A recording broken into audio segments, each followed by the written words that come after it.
જાણું છું માતા કે તમને ખૂબ જ પીડા મળી છે, પરંતુ ગોવિંદને ક્ષણિક પીડા પછી ખૂબ જ મોટી નિરાંત મળી છે.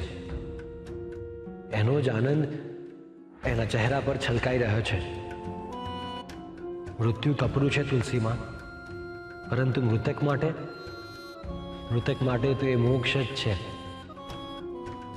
અને જે કોઈ મારું નામ લઈને મૃત્યુ પામે છે એને તો 84 લાખ ફેરામાંથી પણ છુટકારો મળી જાય છે.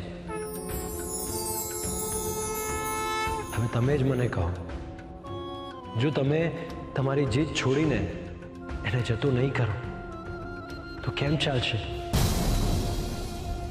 તમારી એક જીદને સાચવવા માટે એના 84 લાખ ફેરા બગડશે માતા. એને જતો કરો માતા.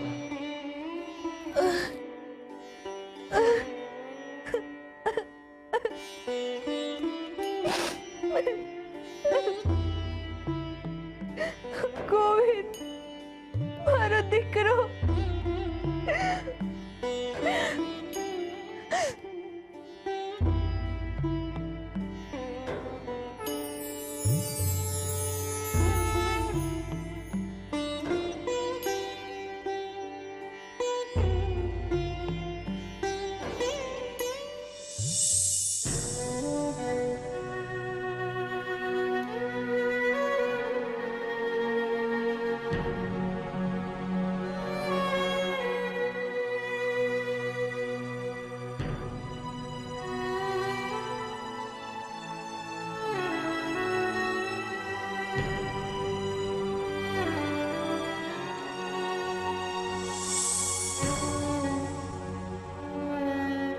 ગોરા,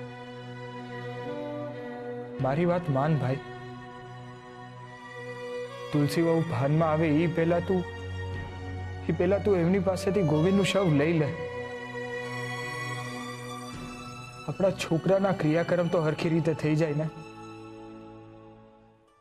પણ ભાઈ, તુલસી જ્યારે ભાનમાં આવશે ત્યારે એને હું કહીશ? મેં એને છેતરી છે એમ? મેં ઘોર પાપ કર્યું છે ભાઈ. ને તમે એમ કહો છો કે હજી હું વધારે પાપ કરું? પણ ભાઈ, મને ગોવિંદ હાટું જીવ બળે છે. આપણા છોકરાના અંતિમ સમયના ક્રિયાકર્મ તો હરખી રીતે થવા જોઈએ કે નહીં? હે,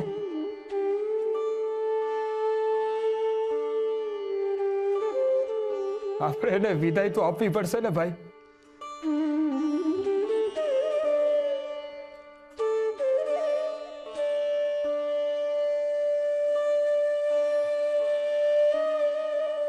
શુરાબા, હરિની ઈચ્છા આગળ માણસ બામણો હતો અને રહેશે. એમ કહેવાય છે કે જે કોઈ પણ હરિનું નામ લેતા લેતા હરિશરણ થાય છે એને 84 લાખ ફેરામાંથી છુટકારો મળે છે.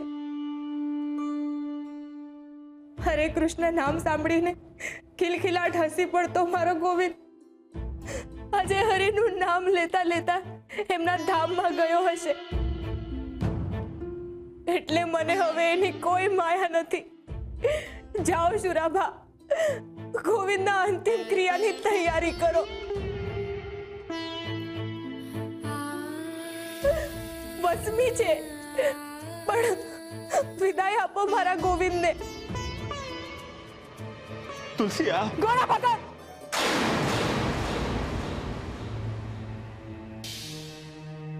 તમે મારા બાળકનું જીવન જીવતી જી માટીમાં ભેળવી દીધું અને એની સાથે સાથે મારું જીવન પણ માટીમાં ભેળવી દીધું. મારા જીવનના બાગનું સિંચન લોહીથી કર્યું હતું, પણ તમે એને વેરાન કરવામાં કાંઈ બાકી નથી રાખ્યું ભગત. ગોવિંદના અંતિમ સંસ્કાર તો એ જીવતો હતો ત્યારે જ તમે કરી ચૂક્યા છો. હવે મર્યા પછી એને શાંતિથી રહેવા દો. મહેરબાની કરીને એને હાથ ન લગાડતા.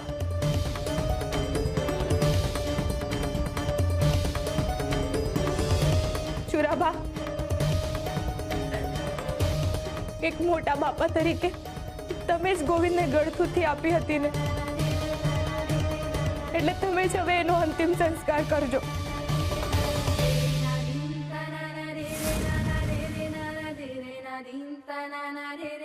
પણ મને એક વચન આપો કે આ માણસ મારા બાળકને હાથ નહીં લગાડે એટલે નહીં જ લગાડે.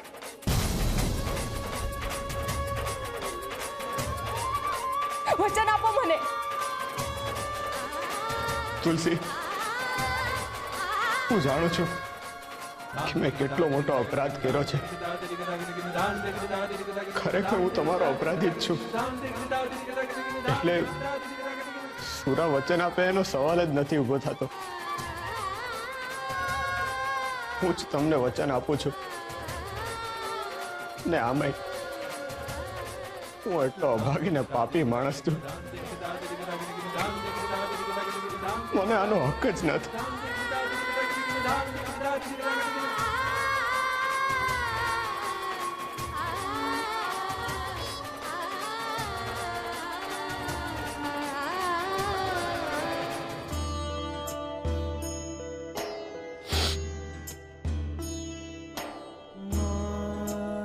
ગોવિંદ,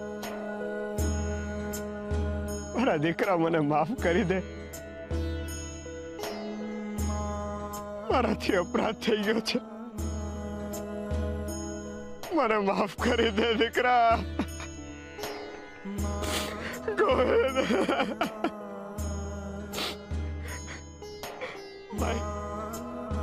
મારાથી આવું થઈ ગયું, મારાથી આવું થઈ ગયું. ગોવિંદ,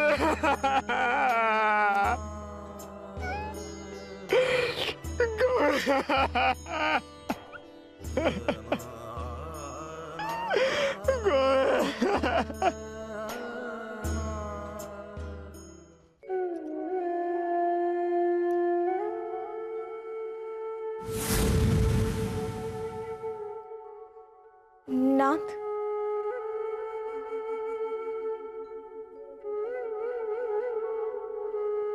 તમે તુલસીને તો સમજાવી લીધી અને પોતાની વાત પણ મનાવી લીધી, પરંતુ મને હજુ એક પ્રશ્ન છે કે આ વખતે તમે ગોરા પાસે કેમ ન ગયા?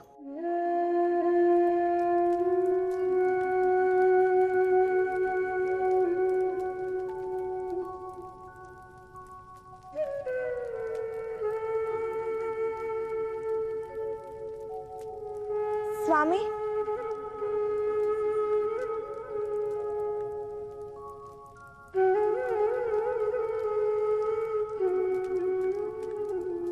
હું આપને કંઈક પૂછી રહી છું. ગોરાએ એના જીવનકાળમાં કેટલાય દુઃખ વેઠ્યા છે અને એ તમામ દુઃખો એને હસતા મોઢે સહન કર્યા છે, પણ આટલી મોટી પીડા એ કેવી રીતે જીરવી શકશે?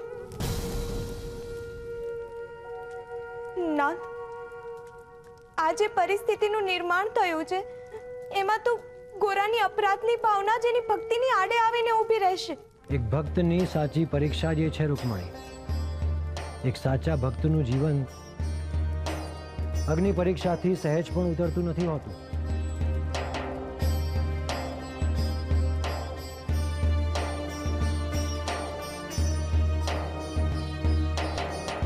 ગોરાનું સમસ્ત જીવન સંઘર્ષથી ભરેલું છે રૂકમણી. જેમ જેમ એના જીવનમાં સંઘર્ષ વધતા જાય છે તેમ તેમ એના જીવનની આગ વધતી જાય છે.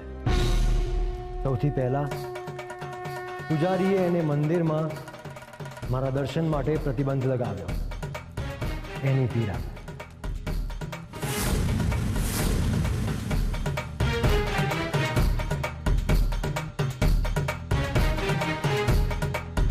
પછી આ જ આગમાં બળીને દેવીનું અકાળે અવસાન થયું.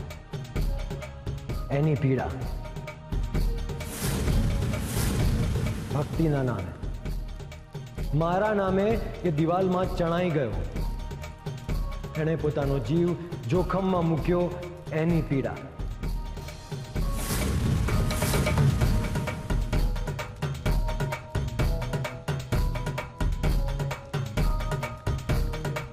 આ જ આગમાં એ રોટલા ઘડતા શીખ્યો, એના ઘરની માં બનતા શીખ્યો. એની પીડા.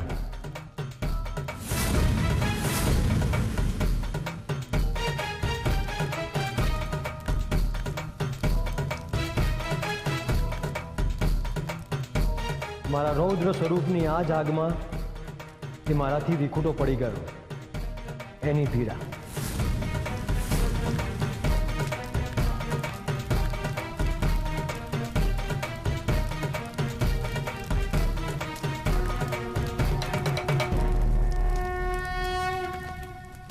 આ જ અગ્નિના 4 ફેરા ફરીને એ તુલસીને પરણ્યો.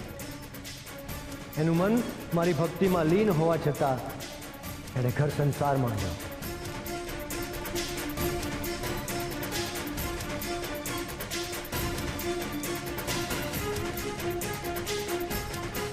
અને હવે એણે પોતાના જ દીકરાને પોતાના જ પગ નીચે ખૂંદી નાખ્યો.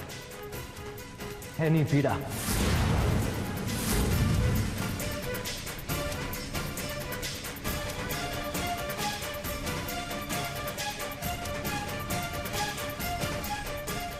સ્વામી,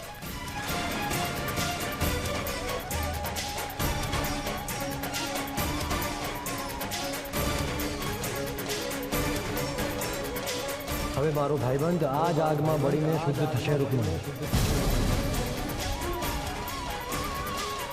એણે ભક્ત બનીને જન્મ લીધો છે, એટલે આ આગ સાથે એણે મિત્રતા કરવી જ પડશે. કારણ કે બીજાના જીવનના અંધકારને દૂર કરવા માટે ભક્તે જાતે બળીને જ અજવાસ પાથરવો પડે છે. એના વિના બીજાના જીવનનો અંધકાર કેવી રીતે દૂર થશે? રૂકમણી,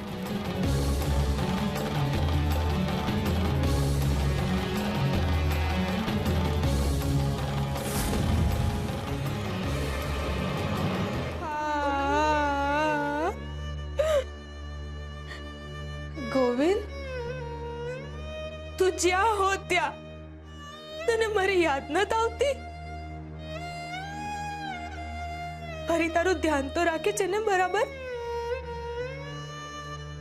ના રાખતા હોય તો પાછો આવી જજે હો.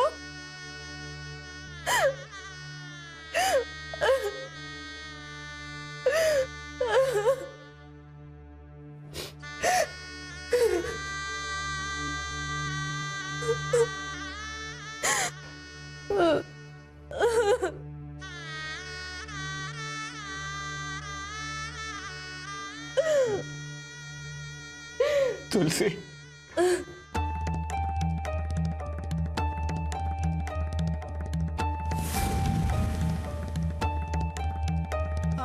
આપણે જ્યારે ગોવિંદ પાસે જાશું નહીં મને પૂછશે કે કેમ મેં એની માને આટલી બધી રડાવી, કેમ મેં એને સાંત્વના ન આપી, મેં એને કેમ ન સમજાવ્યું કે અત્યારે ભલે હું જતો રહ્યો છું પણ એક દી તો આપણે ત્રણેય હાથે મળવાના જ છીએ. અંધાય પ્રશ્નોનો જવાબ હું આપીશ?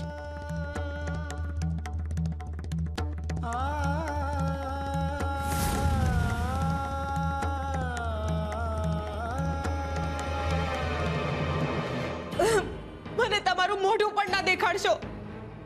મેં તમને ક્યારનું કહી દીધું છે કે તમારા અને મારા વચ્ચેના સંબંધ હવે ક્યારના પૂરા થઈ ગયા છે. તો તમે અહીં કેમ બેઠા છો? હું મારા ઘરમાં મારા દીકરાના હત્યારાને નહીં રાખું. પણ તુલસી, મેં ના કહ્યું ને, ના એટલે ના. હું તમને હાથ જોડીને વિનંતી કરું છું કે જે પગે તમે તમારા દીકરાને ખૂંદી નાખ્યો એ પગ હવે તમે ક્યારે આ ઘરમાં ના મૂકતા. તમારા માટે હવે આ ઘરમાં અને મારા જીવનમાં હવે કોઈ સ્થાન નથી. એટલે હવે તમે આ ઘરમાં નહીં, બહાર આંગણામાં સૂઈ જજો. એ જ આંગણામાં જ્યાં તમે મારા ફૂલ જેવા દીકરાને ખૂંદી નાખ્યો. એ માટીની સુગંધ લેતા લેતા સૂઈ જજો. જ્યાં તમે મારા દીકરાના શ્વાસ તમારા પગ નીચે રૂંધી નાખ્યા. એ આંગણાનો એક એક કણ, એક એક ખૂણો તમને તમારા કરેલા પાપને યાદ અપાવ્યા કરશે.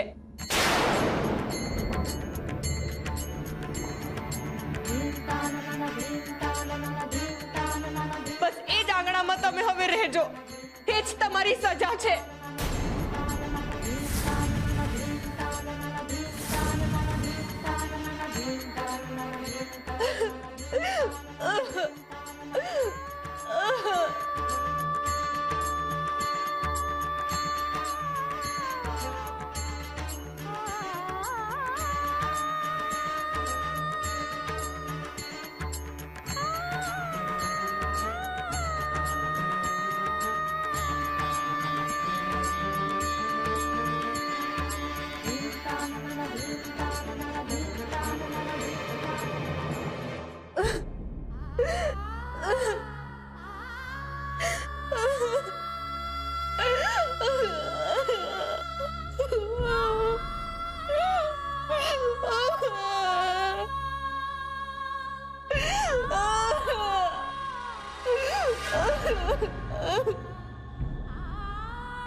જીદ.